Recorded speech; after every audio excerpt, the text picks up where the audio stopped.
미디어유스 박여빈 기자, 마약 청정국으로 불리어오던 대한민국은 마약 거점국으로서 변모되어가는 추세이다.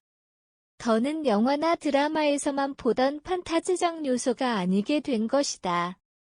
마약의 유통이 수월해지고에 따라 접근성이 높아지며 마약 관련 범죄율은 지속해서 증가하고 있다.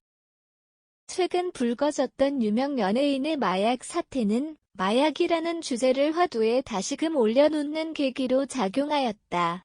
물론 과거부터 유명인의 마약 복용 사례는 꾸준히 보도되어 오고 있다. 하지만 확산세에 박차가 가해지며 특별한 장소 사람이 아닌 우리 주변에서 쉽게 보고 접할 수 있는 장소 사람들도 마약에 노출되어 가고 있다.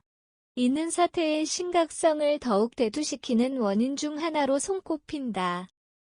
무엇보다 대국민에 큰 충격을 주었던 것은 청소년 마약이라는 키워드에서 비롯되는 부정할 수 없는 사실들이다. 2022년 대검찰청에서 발표된 2022 마약류 범죄 백서에 따르면 청소년 마약 사범이 481명으로 최다치를 기록하고 있었다.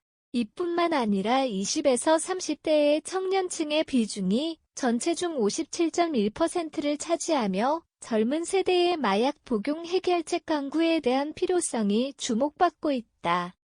다양한 원인이 작용하고 있지만 무엇보다 인터넷 등의 확대에 따라 이를 이용한 보급이 마약류에 대한 진입장벽을 낮춘 것으로 추측할 수 있다.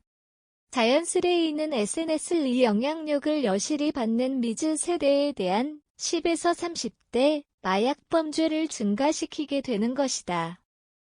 경찰청은 21년 기준 작년 같은 기간 대비 인터넷 이용 사범이 5.4% 10대와 20대 사범이 15.1% 증가함을 확인했다고 밝히며 비대면으로의 마약 거래에도 집중을 두어 수사할 필요가 있음을 주장했다. 이와 같은 상황은 마약 범죄를 대상으로 한 처벌의 정도에도 주의를 기울일 필요가 있음을 강조한다. 앞서 제시되었던 2022 마약류 범죄 백서에 따르면 현재 마약 범죄에 대한 처벌의 대다수는 기소유예이다. 마약류 사범의 사회복귀 도모를 주요한 가치로 인식하고 있다는 이유가 이를 뒷받침한다. 하지만 이는 많은 국민의 비판을 자아내기도 한다. 가벼운 형량으로 마약 유통의 본질적인 근절을 불가하게 하고 있다는 것이다. 결국 마약에 대한 사람들의 경각심을 흐리게 하며 마약이 가지는 위험성 또한 옅어지게 한다. 대중이 가지는 긍정적 경각심은 건강한 사회를 조성하는 데에 충분 조건으로서 작용한다. 그렇기에 거의 마약 청정국이라는 타이틀을 앗아간 크나큰 이유도 대중의 경각심 상실에서 비롯된다고 생각한다.